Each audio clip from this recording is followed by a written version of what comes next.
नमस्कार, मैं हूं आरजू अंसारी और आप देख रहे हैं राष्ट्रीय जगत विजन न्यूज।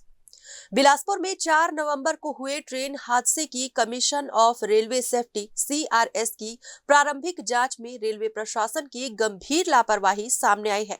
इस दुर्घटना में लोको पायलट सहित 12 यात्रियों की मौत हो गई थी, जबकि 20 से अधिक लोग घायल हुए थे। बता दें कि देर शाम गेवरा रोड से बिलासपुर आ रही मेमू ट्रेन लाल खदान के पास खड़ी मालगाड़ी से जा टकराई थी। जांच रिपोर्ट के अनुसार जिस लोको पायलट को सिंगल मैन वर्किंग मेमू चलाने की अनुमति दी गई थी, वो साइको टेस्ट में फेल पाया गया था। रेलवे बोर्ड ने 15 अक्टूबर 2024 को स्पष्ट निर्देश दिया था कि बिना मनोविज्ञान परीक्षण पास किए किसी लोको पायलट को मेमू ट्रेन चलाने की अनुमति नहीं दी जा सकती। इसके बावजूद दक्षिण पूर्व मध्य रेलवे ने इस आदेश का उल्लंघन कर ट्रेन संचालन की अनुमति दे दी।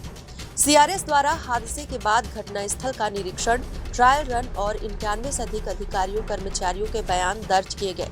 साथ ही रेलवे से कई दस्तावेज भी मांगे गए। रिपोर्ट के अनुसार लोको पायलट के सक्षमता सर्टिफिकेट में गंभीर अनियमितताएं पाई गई। निर्धारित प्रारूप का पालन नहीं किया गया। जिस सेक्शन में चलाने की अनुमति है, ये उल्लेख नहीं था। इंजन के प्रकार का भी जिक्र नहीं था। इसके अलावा ACTM के निर्देशों के अनुसार न रजिस्टर संधारित किया गया और न ही सर्विस रिकॉर्ड में प्रविष्टि की गई। जांच में ये भी सामने आया कि जोन के अधिकारियों ने बचाव में ये दलील दी कि मनोवैज्ञानिक परीक्षण में फेल होने पर लोको पायलट को असिस्टेंट लोको पायलट की सहायता से ड्यूटी दी जा सकती है, लेकिन CRS ने इस तर्क को पूरी तरह खारिज कर दिया। प्रारंभिक रिपोर्ट में स्पष्ट कहा गया कि हादसे की मुख्य वजह ट्रेन संचालन में गंभीर त्रुटि और रेलवे सिस्टम की लचर व्यवस्था है। रेलवे अधिकारियों का कहना है कि ये सिर्फ प्रारंभिक रिपोर्ट है। इस पर रेलवे प्रशासन अपना जवाब देगा, जिसके बाद सभी साक्ष्यों के विश्लेषण के आधार पर अंतिम रिपोर्ट तैयार की जाएगी।